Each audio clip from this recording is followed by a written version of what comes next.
go hard. I'll go hard. I'll go hard. It's all for God. What about the fatherless child who hears him now? All around those smiles, do you know what I'm talking about? Daddy's living free and mommy's got her hands tied. Baby is wondering who'll hear me when I cry. When will this stop? Is this coming to an end? It's like this generation is running after sin.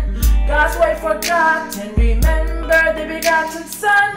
We got to stop this. Mom and dad should be one. Should be one. Mom and dad should be one. Mom and dad should be one. Says the begotten son. It's all for God. It's really all for God. So go, go, go. I'll go hard. I'll go hard.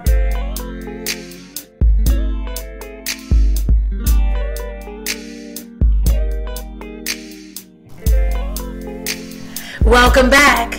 This is the continuation of our topic discussion, fatherless child. Oh, you know what I'm saying? He got from his mom. I'm talking about. Yeah. Oh, did someone buy you one? You know, like that. So it's like, really, and we go into, and all boys, I say, are thinking about, it's really the path of pleasure.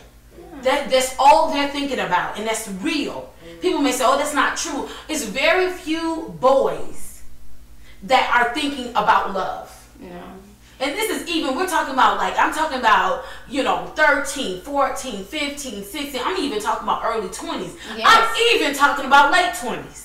30s. I personally, 50, 60, 70. and I personally feel, and this is something I'm saying I'm personally, but it's something I've always felt very deeply, that no guy or no man should get married before the age of 32.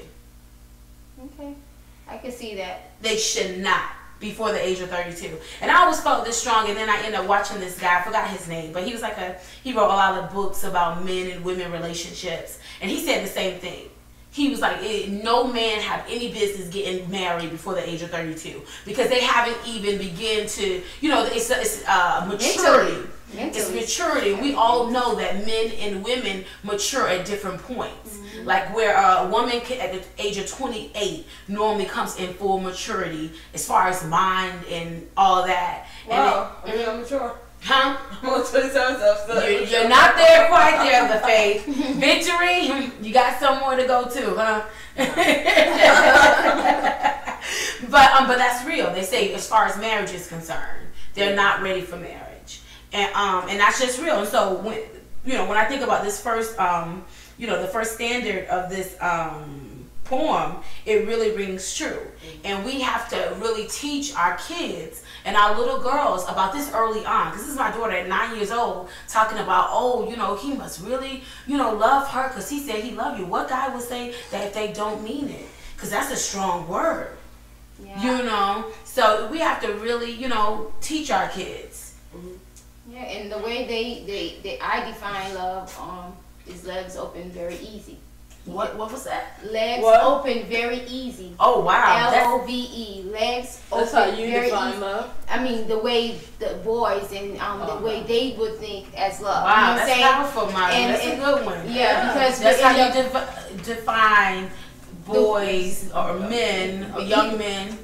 That's how they define. Because if your legs open, that's how As long as they're open, very easy. They say I love you all day long. Exactly. Once the legs open, they really love you. Yes. You know what I'm saying? That's when the love come in, because it's like I see those different things. It's like a cycle. It's like in this cycle, and just in this generation of young girls, as you see them at just and in the media, it's just so many things that lure them in, and then at school it's being talked about, and it's just like they want to give it up, and they're not people not teaching them ways to keep their virginity and just and not do it. You know what I'm saying? And it's just like as I see it, it's like I wish I actually had those things, you know, instilled in me, because I wish I was strong.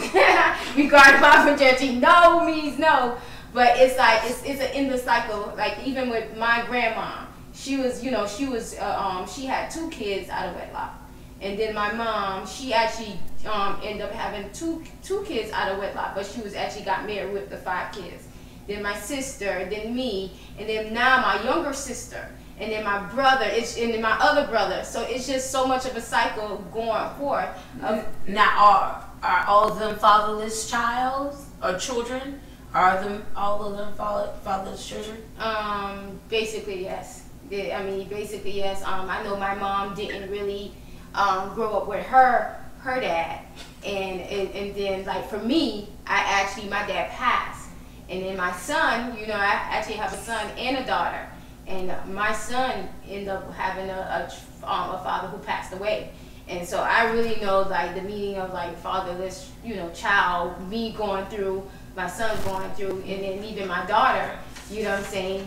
She have one, but where you at? You know what I'm saying? We haven't seen you for a while, you know? So it's just like, I see it as this endless cycle that's always going, you know, going over and over in a cycle.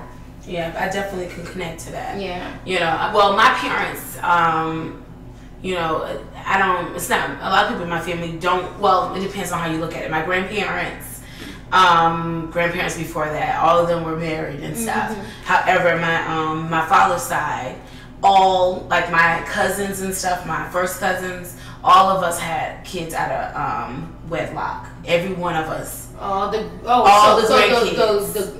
grandparents never did. And then the grandkids came into one of them. Yeah. Oh, wow. And actually, my grandma even spoke that it was a curse put on the family. Wow. And down to my sister, my youngest sister, she was the last one, and she had, you know, kids out of wedlock. Every one of us, and it was enough of us. I mean, I'm not sure how many, but it's definitely at least 15 of us. Wow.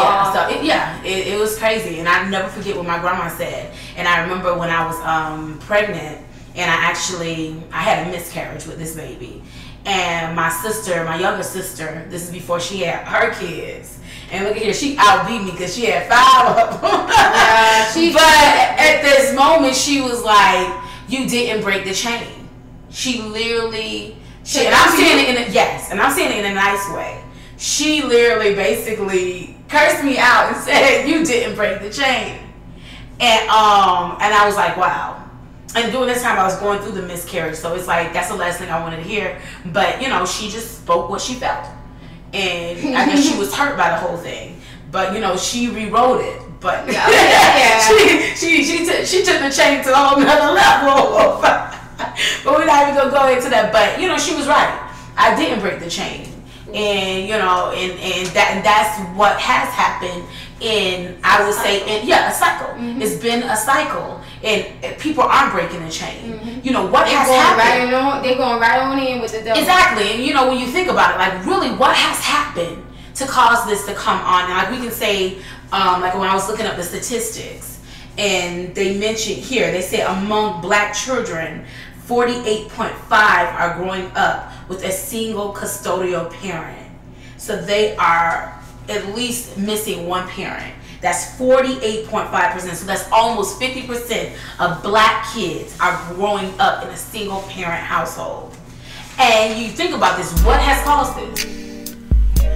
Tune back in to the continuation of our topic discussion, fatherless child. It's all for God. What's about the fatherless child? Who hears them now? All found no smiles. Do you know what I'm talking about? Daddy's living free and mommy's got her hands tied. Baby is wondering who'll hear me when I cry. When will this stop? Is this coming to an end? It's like this generation is running after sin. God's way forgotten, remember the begotten son. We got to stop this. Mom and dad should be one, should be one. Mom and dad should be one, mom and dad should be one. Says the begotten son, it's all for for God. It's really all for God. So go, go, go, go hard. Go hard. Go hard.